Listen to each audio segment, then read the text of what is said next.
സുഖലോലുപത, മദ്യാസക്തി, ജീവിത വ്യഗ്രത എന്നിവയിൽ നിങ്ങളുടെ മനസ്സ് ദുർബലമാവുകയും ആ ദിവസം ഒരു കെണി പോലെ പെട്ടെന്ന് നിങ്ങളുടെ മേൽ വന്നു വീഴുകയും ചെയ്യാതിരിക്കാൻ ശ്രദ്ധിക്കുവിൻ.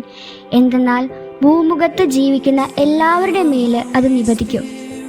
ഈശോയുടെ തിരുവചനം പറയുന്നത് ഈ 3 കാര്യങ്ങൾ, സുഖലോലുപത, മദ്യാസക്തി, ജീവിത വ്യഗ്രത, 3 ഒരു നിമിഷം പെട്ടെന്ന് ഒരു കെണി പോലെ വീഴുമെന്ന് ലൂക്കാ സുവിശേഷത്തിൽ 21-ാം അധ്യായം 34-35 തിരുവചനങ്ങൾ പറയുന്നുണ്ട്.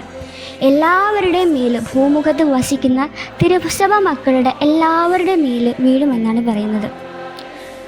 റോസാമിസ്റ്റിക്ക മാതാവിൻ്റെ പ്രത്യക്ഷീകരണം നമ്മൾ നോക്കുമ്പോൾ 1947 ഒരു വസന്തകാലത്ത് മോണ്ടിഗേറെ എന്ന് പറയുന്ന ഒരു ആശുപത്രിയിൽ പെറീന ഗില്ലി എന്ന് പറയുന്ന ഒരു നേഴ്സിന് ഒരു സുന്ദരിയായ ഒരു സ്ത്രീ പ്രത്യക്ഷപ്പെട്ടു.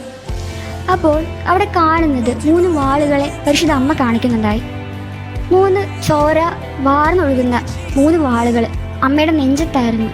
പരിശുദ്ധ അമ്മ തന്നെ വെളിപ്പെടുത്തിയൊരു കാര്യം, 3 വാളുകളുടെ മീനിങ്, ഒരു വാള് ദൈവവിളി നഷ്ടപ്പെടുത്തിയ പുരോഹിതരെയും സന്യസ്തരെയും കാണിക്കുന്നു.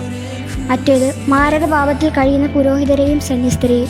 3-ാമത്തെ വാള് യൂദാസിനെ പോലെ ഒറ്റിക്കൊടുക്കുന്ന പുരോഹിതരെയും സന്യസ്തരെയും. അപ്പോൾ ഗില്ലി വളരെ അസ്വസ്ഥമായി. പിന്നീട് ഒരു ദിവസം പരിശുദ്ധ അമ്മ പ്രത്യക്ഷപ്പെട്ടപ്പോൾ പരിശുദ്ധ അമ്മ വന്നത് ഒരു സുന്ദരിയായ സ്ത്രീ നല്ല റോസ് കളറിൽ ഉടുപ്പിട്ടുണ്ടായിരുന്നു. അപ്പോൾ 3 റോസാ പുഷ്പങ്ങൾ പരിശുദ്ധ അമ്മയുടെ നെഞ്ചത്തിന് ഗില്ലിക്ക് കാണിച്ചു കൊടുക്കുക.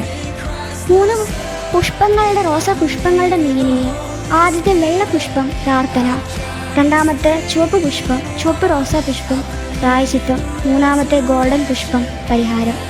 ഈശോയെ, ആഗോള കത്തോലിക്ക സഭയെ നയിക്കുന്ന എല്ലാ പുരോഹിതരെയും വൈദികരെയും സന്യസ്തരെയും വിശദീകരിക്കണമേ. ആമേൻ.